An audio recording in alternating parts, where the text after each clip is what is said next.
എങ്ങനെയുണ്ട് കണ്ടക്കൂര? കാര്യങ്ങള് ഉഷാറല്ലേ? അത് പിന്നെ പറയാനുണ്ട വല്യമ്പ്ര. വല്യമ്പാട്ട കൊയ്ത്ത് എന്നാ മോശമായിട്ടുള്ളേ. കൊച്ചമ്പ്രാൻ എത്തിയില്ലല്ലോ. അവൻ ഇപ്പൊ വരാനോ? നെല്ല് പുഴുങ്ങി കുത്തി അരിയാക്കി അടുപ്പത്ത് ചോറ് തിളയ്ക്കുമ്പോ വരും ഞെളിഞ്ഞിരുന്ന് ഉണ്ണാൻ. അതാവുമ്പോ മേലനങ്ങണ്ടല്ലോ. ഈ വല്യമ്പ്രാനും കൊച്ചമ്പ്രാനും ചേരൂലല്ലോ. കീരും പാമ്പും പോലെയാണ്. എന്താണേലും കൊച്ചമ്പ്ര ഉണ്ടെങ്കിലേ കൊയ്ത്തൊന്ന് കൊഴുക്കുള്ളൂ. ഇനിയിപ്പോ സമയം തെറ്റിക്കണ്ട, നമുക്കൊക്കെ തുടങ്ങാം.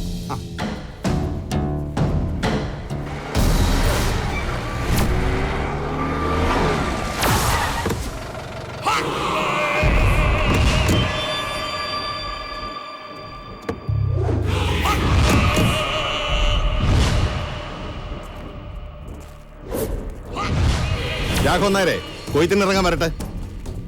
ചെറുപറമ്പത്തുകാരുടെ വീതം കൊയ്യാൻ അതിന് അവകാശപ്പെട്ടവർ വേറെയുണ്ട്. ഓഹോ, ദാ ഇവര് വേണമെങ്കിൽ ഒരു ഓഹരി അരിക്കും കൊടുത്തേക്കാം.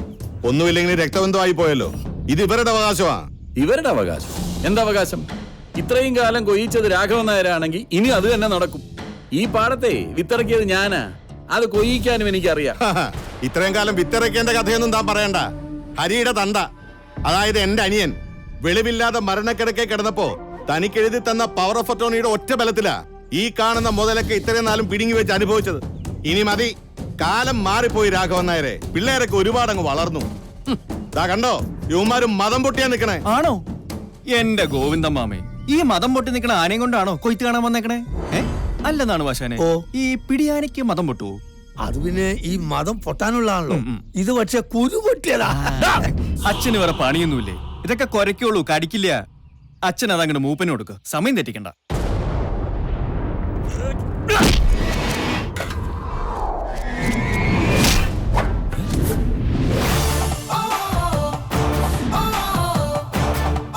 മോനെ ഹരി, നിനക്ക് അവകാശപ്പെട്ട മുതല അയാൾ വെട്ടിപ്പിടിച്ച് വെച്ചിരിക്കുന്നത്. അത് ചോദിക്കാനാ നിന്റെ ഈ കൂടപ്പിറപ്പുകൾ വന്നിരിക്കുന്നത്. അറിയാലോ, ഒറ്റ ചോരയാ നിങ്ങള്. അറിയാം. പക്ഷെ അവന്മാർ ഈ ചെറ്റ പൊക്കാനും അതിരുമാന്താനായിട്ട് പെറപ്പേട് കാണിക്കുമ്പോഴേ ഞാനതങ്ങ് മറക്കുന്നത്. ഇനിയെങ്കിലും ഇവന്മാർക്ക് നല്ല ബുദ്ധി പറഞ്ഞു കൊടുക്ക്, അല്ലെങ്കിൽ ചത്ത് കഴിയുമ്പോഴേ വായ്ക്കരിയുടെ ആളില്ലാണ്ട് വരും. ആട്ടും തുപ്പും കൊണ്ടൊരു പട്ടിയെ പോലെ നീ ഇയാളെ കാൽ ചവിട്ടി കിടന്നോ, ഒരു ദിവസം നിന്നെ ഇയാളെ ചവിട്ടി പുറത്താക്കും. നോക്കിക്കോ. മനസ്സേകാഗ്രമായിരിക്കണം, എങ്കിലേ നീക്കങ്ങൾ ഗണിക്കാൻ പറ്റൂ. കളിയിലായാലും ജീവിതത്തിലായാലും. നിന്റെയൊക്കെ ചോരത്തിളപ്പുള്ള പ്രായത്തില് ഞാൻ വെട്ടിപ്പിടിച്ചതാ ഈ കാണുന്നതൊക്കെ. ഇപ്പൊ പലതും കാണുമ്പോ നോക്കി നിൽക്കാനേ പറ്റുന്നുള്ളൂ. അച്ഛൻ എന്താ ഉദ്ദേശിക്കുന്നത്? വല്യമ്പാട്ടെ രാഘവൻ നായർ വെട്ടിപ്പിടിച്ചു വെച്ചിരിക്കുന്നത് 1-2 ഏക്കറല്ല, 100 ചില്ലുവാനും ഏക്കറാ. മറ്റു വസ്തുവകകൾ വേറെ.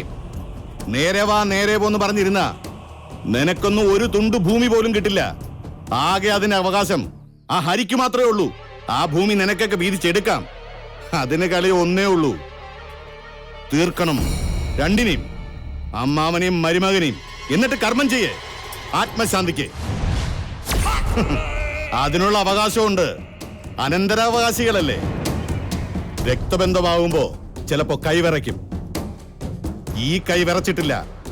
ഹരിയുടെ തന്തയെ, എന്റെ സ്വന്തം കൂടപ്പിറപ്പിനെ ഈ കൈ കൊണ്ട് തീർത്തു കളഞ്ഞപ്പോ പോലും. പക്ഷേ അന്നൊരബദ്ധം പറ്റി, ഹരിയെ ബാക്കി വെച്ചത്. ഇന്ന് ഞാനതിൽ പശ്ചാത്തപിക്കുക. ആ വിഷമം ഇനി അച്ഛന് വേണ്ട, തീർത്തോളാം രണ്ടിനെയും.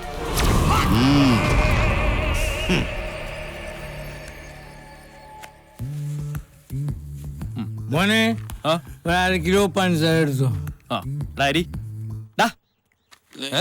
അര കിലോ പഞ്ചസാര എടുത്തു കൊടുക്കും. എങ്ങനെ? 1/2 കിലോ പഞ്ചസാര എടുത്തു കൊടുക്കാൻ. 1/2 കിലോ പഞ്ചസാര.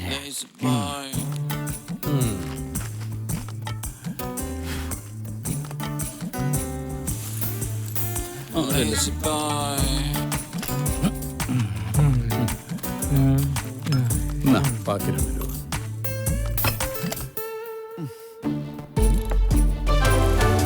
അതെ, 1.5 കിലോ ഉണ്ട്. 1/2 കിലോയുടെ കാശ് എനിക്ക് തന്നാ മതി. വാസുവേട്ടൻ 1/2 കിലോ പഞ്ചസാര പറ്റ്. ഇവനെന്താ പതിവില്ലാതെ ഇവിടെ കിടന്ന് കറങ്ങണേ? ഹരിക്ക് കുറച്ച് കാശ്. ആഹാ, എന്തിനാണാവോ? പുതിയ ബിസിനസ് തുടങ്ങാനാ. എത്ര വേണ്ടി വരും? എത്ര? 10. ഒരു 10 രൂപ. പോരാതെ വരുമോ? അഡ്ജസ്റ്റ് ചെയ്തോളാന്ന്. കാശ് ഞാൻ തരില്ല. ബിസിനസ് ചെയ്യാൻ പോണു. ഇനി എന്ത് ബിസിനസ് ആണ് നീ ചെയ്യാൻ ബാക്കിയുള്ളത്? കള്ളു വെച്ചോടോ. നീ ആ ഡിഗ്രി എടുത്ത് കക്ഷത്ത് വെച്ച് നടന്നോ? എന്തെങ്കിലും ഒരു പണി കിട്ടി അതിന് പോകൂ? അതുമില്ല. മേലനങ്ങാൻ പറ്റില്ല. അത് തന്നെ ബിസിനസ് ചെയ്യാൻ നടക്കണം. എടാ നിന്റെ പ്രായം തന്നെയല്ലേ അവനും. നീ അവനെ കണ്ടു പഠിക്ക്. 10 ക്ലാസ്സേ പഠിച്ചിട്ടുള്ളൂങ്കിലും നന്നായിട്ട് പൊതി കെട്ടാനെങ്കിലും അറിയാം. നിനക്കോ? നിന്നെയൊക്കെ ഡിഗ്രി വരെ പഠിപ്പിച്ചതാടാ ഞാൻ ചെയ്ത തെറ്റ്. മനുഷ്യനെ മെനക്കെടുത്താൻ നടക്കണം. എന്നെ കൊണ്ടൊന്നും പറയിക്കണ്ട. ഞാൻ ആ വില്ലേജ് ഓഫീസ് വരെ ഒന്ന് പോയിട്ട് വരാം. നീ ഇവിടുത്തെ കാര്യങ്ങളൊക്കെ ഒന്ന് നോക്കിക്കൊള്ളാം കേട്ടോ. ശരി. ആ പിന്നെ ഇവന്റെ മേലെ ഒരു കണ്ണ് വേണേ. ബിസിനസ്സുകാരൻ. എടാ നിന്റെ തന്തയ്ക്ക് പ്രാന്താണ്. കാശിന് വിവരം ഉണ്ട് അങ്ങേർക്ക്. പോയി കഴിയുമ്പോ മൊത്തം ഡയലോഗാ. നീ ഇത് കൊണ്ടോട്ടോ മറച്ചിരിക്കാൻ. നിന്റെ തന്തയോട് മര്യാദയ്ക്ക് കാശ് വെച്ചാൽ തരില്ലല്ലോ. അപ്പൊ ഇതേ ഉള്ളു മാർഗം. എനിക്കും വേണ്ട ചെലവിന് കാശ്. അച്ഛൻ പിടിക്കൂട്ടോ. വേണ്ടേ, ഞാൻ തന്നെ പിടിച്ചോളാം.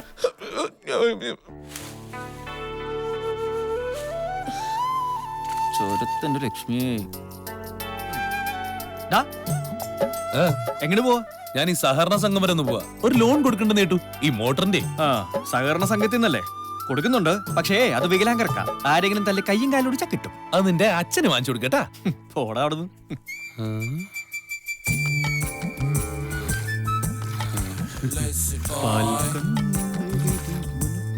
അനിക്കൂടാ ഒന്ന് മാറിയടാ. ഞാൻ കറക്കാം. എങ്ങനെ? കണ്ടപ്പോ ഒരു കൊതി. എന്ത്? മുലക്ക് പിടിച്ച് നിന്റെ അത്രയും പരിചയമില്ല. ഞാനൊന്ന് നോക്കട്ടാ. മാറ് ഗോമാതാവേ. പതുക്കെ പശുവാട്ടോ. അയ്യോ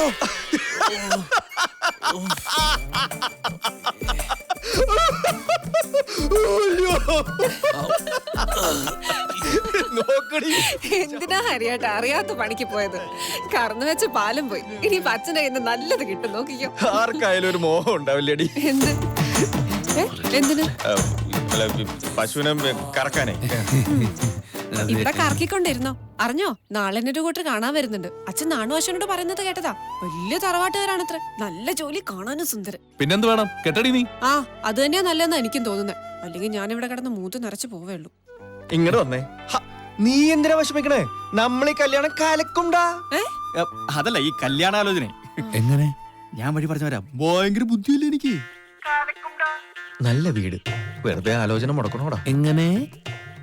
വെള്ളയുടുപ്പും കണ്ണാടി, കണ്ടിട്ടൊരു മാഷിന്റെ ലുക്കുണ്ട്. ആരാ? മനസ്സിലായില്ല. ഞങ്ങൾക്കും. നിങ്ങൾക്കാരെയാ കാണേണ്ടത്? തുടങ്ങിക്കോ. ഈ ഗംഗാധരൻ മാഷ്. അത് ഞാൻ തന്നെയാ. വരൂ, ഇങ്ങോട്ടിരിക്കാം. വരൂ, ഇങ്ങോട്ടിരിക്കാന്ന്. ഐശ്വര്യായിട്ട് മുടക്കിട്ട് വരാം. മാഷോടെ ഇരുന്നോളൂ. ഇരുന്നോളൂ. ഹൈ, ഇരുന്നോളൂ. ഈ റിട്ടയറായ ഗംഗാധര മാഷ് തന്നെ അല്ലേ? അതെ. വേണുവിന്റെ അച്ഛൻ? അതെ. ഭാര്യ ഇപ്പോഴും ഗോമതി അമ്മ തന്നെ അല്ലേ? അതെയല്ലോ. നിങ്ങൾക്ക് എന്താ കുട്ടികളെ വേണ്ടത്? വീടും ആളും മാറിപ്പോയില്ലോ ഉറപ്പുവരുത്താനാ. വന്ന കാര്യം പറഞ്ഞില്ല. വന്ന കാര്യം പറഞ്ഞില്ല. പറഞ്ഞോളൂ. പറഞ്ഞോളൂ. ചളാക്കല്ലേ, കാര്യം പറ. ഞാൻ വിനു, ഇത് സുഖു. അങ്ങ് മണ്ണാന്തൊടിയിലെ വീടേ. ഗംഗാധര മാഷ് വിചാരിച്ചാൽ 2 ആത്മഹത്യ ഒഴിവാക്കാം. മനസ്സിലായില്ല. മനസ്സിലായില്ല. ഞാൻ സുഖു, അങ്ങ് മണ്ണാന്തൊടിയിലെ വീടേ. അത് പറഞ്ഞല്ലോ. അത് പറഞ്ഞല്ലോ. മാഷിന്റെ മോൻ കല്യാണം കഴിക്കാൻ പോണ അശ്വതിയുമായി ഞാൻ അഗാധമായ പ്രണയത്തിലാണ്. എന്തും സംഭവിക്കാം. ദുർബലനാണ് മാഷേ, എന്തും ചെയ്തു പോകും. അരുത് കുട്ടി, അവിവേകം കാണിക്കരുത്. എന്തിനും ഒരു പരിഹാരം ഉണ്ടാകുമല്ലോ. ആലോചനയുമായി ചെന്നു എന്നുള്ളത് ശരിയാ. പക്ഷെ ഒന്നും തീരുമാനിച്ചിട്ടില്ല. തീരുമാനിക്കരുത്, അപേക്ഷയാണ്.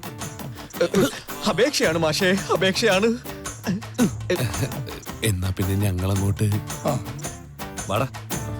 ശരി സുഖു. ഞാൻ അപ്പോഴേ പറഞ്ഞല്ലേ, എനിക്ക് ഭയങ്കര ബുദ്ധിയാണ്.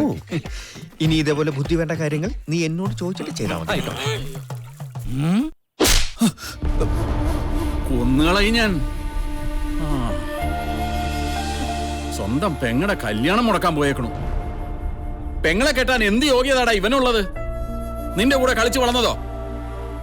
ആർക്ക് കൊടുത്താലും വേലയും കൂലിയില്ലാത്ത നിന്നെ പോലൊരുത്തിന് തരില്ല ഞാൻ എന്റെ മോളെ. പള്ളിമുറ്റത്ത് തോർത്ത് വിരിച്ചിരിക്കുന്ന തെണ്ടിക്കൊണ്ടല്ലോടാ പറയാനൊരു പണി. നിനക്കെന്താ ഉള്ളത്? എന്താടാ നിന്റെ നാവ് ഇറങ്ങിപ്പോയോ?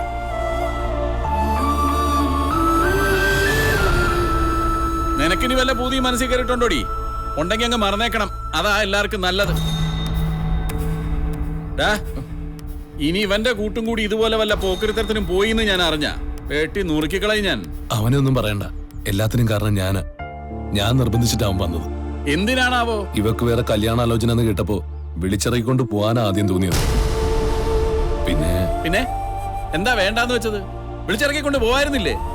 നീ പോയില്ല, നിനക്കറിയാം പോയ പട്ടിണി കിടന്ന് ചാവൂന്ന്.